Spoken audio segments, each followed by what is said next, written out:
আসসালামু আলাইকুম। লিওনেল মেসির করা মান্ডির যে ট্যাকলটা, সেই ট্যাকলটাকে অনেকেই বলছেন যে লাল কার্ডের একটা ফাউল ছিল। প্রথমত আমি একটু অবাক হয়েছি মেসিকে ওই ট্যাকলটা করতে দেখে। মেসি সচরাচর এমন চ্যালেঞ্জ করেন না।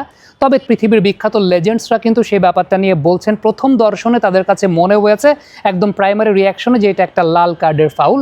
তবে ভিডিও অ্যাসিস্ট্যান্ট রেফারিও কিন্তু এই জায়গাটাতে লাল কার্ডের ব্যাপারে কোনো সাজেশন দেন নাই। কেন দেন নাই সেটার ব্যাপারে নিশ্চয়ই ফিফার একটা এক্সপ্লেনেশনের জায়গা আছে। সেই এক্সপ্লেনেশনটা নিয়েই এই ভিডিওতে কথা বলবো।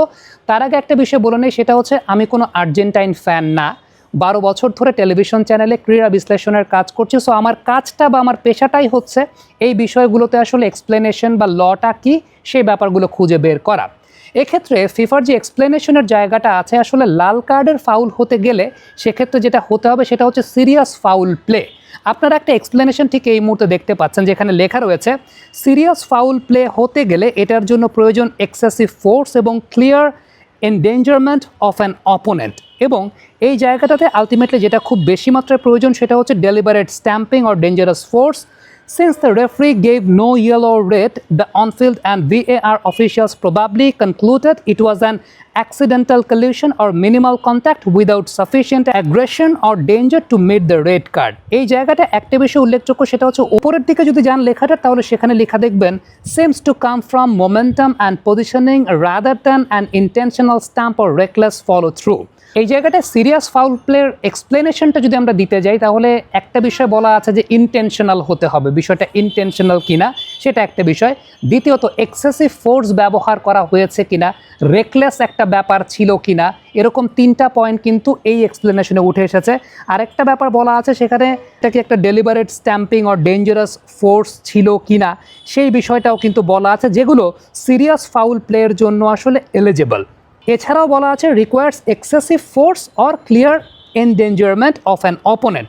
কিন্তু এখানে কিন্তু আরেকটা বিষয় বলা আছে, যদি ঘটনাটা এমন ঘটে যে খেলার মোমেন্টামের মধ্যে ঘটে যায়, অর্থাৎ আপনি দৌড়াচ্ছেন খেলার মোমেন্টামের মধ্যে ঘটে যায়, কিংবা যে বিষয়টা বলা আছে সেটা হচ্ছে যে পজিশনিংয়ের মধ্যে ঘটে যায়, সেক্ষেত্রে কিন্তু সেটা সিরিয়াস ফাউল প্লের মধ্যে গণ্য হয় না। এক্ষেত্রে রেফারি কিংবা ভিডিও অ্যাসিস্ট্যান্ট রেফারি তারা যেটা মনে করতে পারেন, একদম নিচের দিকে যে বিষয়টা লেখা আছে সেটা দেখবেন, তারা যেটা মনে করতে পারেন এটা একটা accidental collision or minimal contact without sufficient aggression or danger. অর্থাৎ এটা একটা অ্যাক্সিডেন্টাল কলিউশন। আমার কাছে ব্যক্তিগতভাবে মনে হয় এটা একটা incidental collision, not accidental collision. এটা আমার ব্যক্তিগত মতামত, সেটা হচ্ছে ইনসিডেন্টাল কলিউশন হতে পারে, নট অ্যাক্সিডেন্টাল কলিউশন।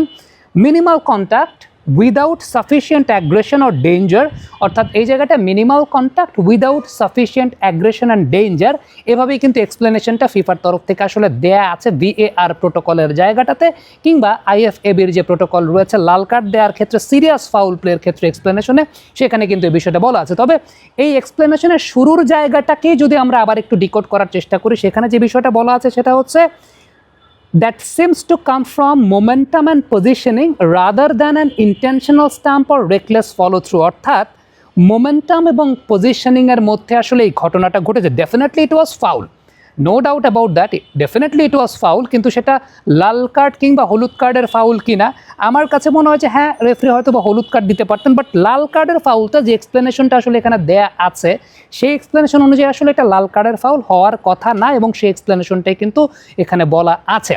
এখন এই জায়গাটায় বিখ্যাত ফুটবলার টিয়েরি অনরি তার ম্যাচ বিশ্লেষণ অনুষ্ঠানে বলেছেন, অনেককেই বলতে দেখছি যে এটা একটা লাল কার্ড হওয়া উচিত ছিল, কিন্তু আমার মতে এই ধরনের পরিস্থিতি বিশ্লেষণ করার সময় খেলোয়াড়দের উদ্দেশ্য বা ইন্টেন্টটা খুব গুরুত্বপূর্ণ। আপনি যদি ঘটনাকে আরেকবার দেখেন তাহলে পরিষ্কারভাবে বুঝতে পারবেন যে মেসির কনসেন্ট্রেশন পুরোপুরি বলের দিকে ছিল এবং তিনি একটা ফুটবল অ্যাকশন করার চেষ্টা করছিলেন। এখানে ইন্টেনশনালি কাউকে আঘাত করতে তিনি চান নাই। হ্যাঁ, এখানে একটা কলিউশন হয়েছে, ঘটনাটা কিছুটা অস্বস্তিকর বা খারাপ দেখিয়েছেও বটে, কিন্তু প্রত্যেকটা সংঘর্ষই লাল কার্ডের জন্য না, টিয়েরি অনরি সে কথাটা বলেছেন। এবং সেই সঙ্গে আরও বলেছেন যে VAR ঠিক এই কারণেই আছে যে প্রত্যেকটা ঘটনার স্লো মোশন দেখে বোঝার জন্য যে সেখানে কোনো খারাপ উদ্দেশ্য ছিল কিনা বা ব্যাড ইন্টেনশনে কোনো গুরুতর ফাউল করা হয়েছে কিনা। অফিসিয়ালরাও ঘটনাটা খুব সতর্কভাবে পর্যালোচনা করেছেন এবং শেষ পর্যন্ত তারা এটাকে হলুদ কার্ড দেওয়ার মতো মনে করেন নাই।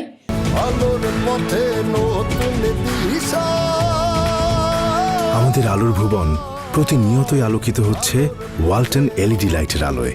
হয়তোবা মানুষ এটার প্রতিক্রিয়া দেখাচ্ছে কারণ এখানে মেসি জড়িত, যদি অন্য কোনো খেলোয়াড় হতো তাহলে বিতর্কটা এত বেশি হতো না বলে আমার কাছে মনে হয়। সো আমার কাছে মনে হয় যে এটা একটা অনিচ্ছাকৃত এবং দুর্ভাগ্যজনক ঘটনা বা অ্যাক্সিডেন্টাল ঘটনা, যেটাই বলি না কেন, আমি বঙ্গানুবাদ করার চেষ্টা করছি। ফুটবল একটা ফিজিক্যাল কন্ট্যাক্টের খেলা এবং অনেক সময় দেখা যায় যে রিয়েল পেস অফ দ্য গেমে এমন কিছু ঘটনা ঘটে যেগুলো আসলে যতটা খারাপ দেখায় আসলে বিষয়টা ততটা খারাপ না। এই কথাটা কিন্তু টিয়েরি অনরি বলেছেন, যিনি পৃথিবীর বিখ্যাত একজন ফুটবলার। এখন অনেকে প্রশ্ন করতে পারেন যে সাউথ আফ্রিকার সঙ্গে যে ম্যাচটা ছিল মেক্সিকোর, সেই ম্যাচটা আমরা একটা বিষয় দেখতে পেয়েছিলাম যে ভিডিও অ্যাসিস্ট্যান্ট রেফারি কিন্তু একটা সাজেশন দিয়েছিলেন পসিবল রেড কার্ডের, এবং সেই জায়গাটায় পরবর্তী সময় সবাই খুব অবাক হয়ে গেছিল। ওই কার্ডটা যদি চিন্তা করেন সেটা কিন্তু ডেলিবারেট এবং দেখা গিয়েছিল যে ইন্টেনশনাল একটা ঘটনা ছিল। বিশেষ করে ফিফার লতে যে বিষয়টা আছে, যখন আপনার পায়ে বল নাই, আপনার পায়ে যখন বল নাই তখন অপোনেন্টকে যদি আপনি শারীরিকভাবে লাঞ্ছিত করেন, শারীরিকভাবে আঘাত করেন, এক্ষেত্রে কি ঘটেছে, চাটা মেরেছে মুখের মধ্যে, বল নাই কিন্তু ওই প্লেয়ারের পায়ে বল নাই কিন্তু চাটা মেরেছে ইন্টেনশনালি, এবং সেটা একটা পসিবল রেড কার্ডের মধ্যে আসলে পড়েছে। সো সাউথ আফ্রিকা ম্যাচে VAR কেন সেটাকে রেড কার্ড সাজেশন দিয়েছে, তার পেছনে কারণটা ছিল হচ্ছে যেহেতু ওইটা একটা ইন্টেনশনাল এবং উইদাউট দ্য বল চার্জিং ছিল। উইদাউট দ্য বল চার্জিং মানে আপনি সেটাকে ইন্টেনশনাল ইচ্ছাকৃতভাবে করছেন, মুখের মধ্যে আপনি চাটা মারছেন। এটা শুধুমাত্র মুখের মধ্যে চাটা না, ঘাড় ধাক্কা দেওয়া, গলা ধাক্কা দেওয়া, ইভেন এমনও বলা আছে সেখানে কিন্তু আপনি অনেক মন্তব্য, যেগুলো বর্ণবৈষম্যমূলক মন্তব্যের জায়গা আছে, এরকম অনেক কিছু, অনেক ব্যাপার স্যাপার কিন্তু আছে। জিদানের সেই ঢুসের কথা আপনার মনে আছে, যেখানে কিন্তু উইথ দ্য বল চ্যালেঞ্জ হয়েছিল, আলটিমেটলি সেটা একটা স্ট্রেট রেড কার্ড দিয়ে জিদানকে বের করে দেওয়া হয়েছিল। তবে মেসির ক্ষেত্রে যে বিষয়টা এক্সপ্লেনেশনে এসেছে সেটা আমি আপনাদেরকে এতক্ষণ আসলে পড়ে শোনালাম। যারা বুঝতে পেরেছেন তারা হয়তো বা বুঝতে পারবেন, যারা বুঝতে পারেন না তারা হয়তো বা কখনোই বুঝতে পারবেন না। এখানে আমি কোনো পক্ষ নিয়ে কোনো কথা বলার কোনো কিছু নয়, আমার কাজটা আসলে এক্সপ্লেইন করা, এবং যেটা প্রোটোকলে আছে সেই প্রোটোকল অনুযায়ী আসলে এক্সপ্লেইন করলাম। এখন এখানে একটা ব্যাপার আছে, it depends on the referee ব্যাপারটাকে আসলে কি মনে করছেন, রেফারি কিন্তু সেই অনুযায়ী সিদ্ধান্ত দেবেন। এবং ভিডিও অ্যাসিস্ট্যান্ট রেফারি বা VAR কেন কার্ড সাজেস্ট করে নাই, সেই জায়গাটা আমি আসলে এক্সপ্লেনেশন দিলাম যে VAR এর প্রোটোকলটা আসলে কি। কারণ VAR ওই প্রোটোকল অনুযায়ী চলে, যেভাবে আসলে কোনো একটা ফাউলের ক্ষেত্রে, অর্থাৎ কোনো একটা রেড কার্ডের ক্ষেত্রে সেটা সিরিয়াস ফাউল প্লে হতে হবে, এবং সিরিয়াস ফাউল প্লের মধ্যে আসলে কতগুলো ক্রাইটেরিয়া আছে, সেই ক্রাইটেরিয়াগুলো আসলে এই ট্যাকেলটা এক্ষেত্রে ফুলফিল করে নাই। VAR মনে করেছে এক্ষেত্রে এটা একটা ইনসিডেন্টাল ঘটনা ঘটেছে এবং সেটা মোমেন্টামের মধ্যে ঘটে গেছে, এবং মোমেন্টামের মধ্যে ঘটার ফলে যে বিষয়টা ঘটেছে সেটা হচ্ছে পজিশনিংয়ের মধ্যে ঘটেছে। সো এটাই হচ্ছে আলটিমেটলি VAR এর ইন্টারপ্রিটেশনের জায়গাটা, যে কারণে তারা এক্ষেত্রে আসলে কোনো প্রকার কার্ডের সাজেশনটা অনফিল্ড রেফারিকে দেয় নাই। So that is it. Comment বক্সে আপনাদের মন্তব্য মতামত জানতে চাই, লিখে পাঠাবেন।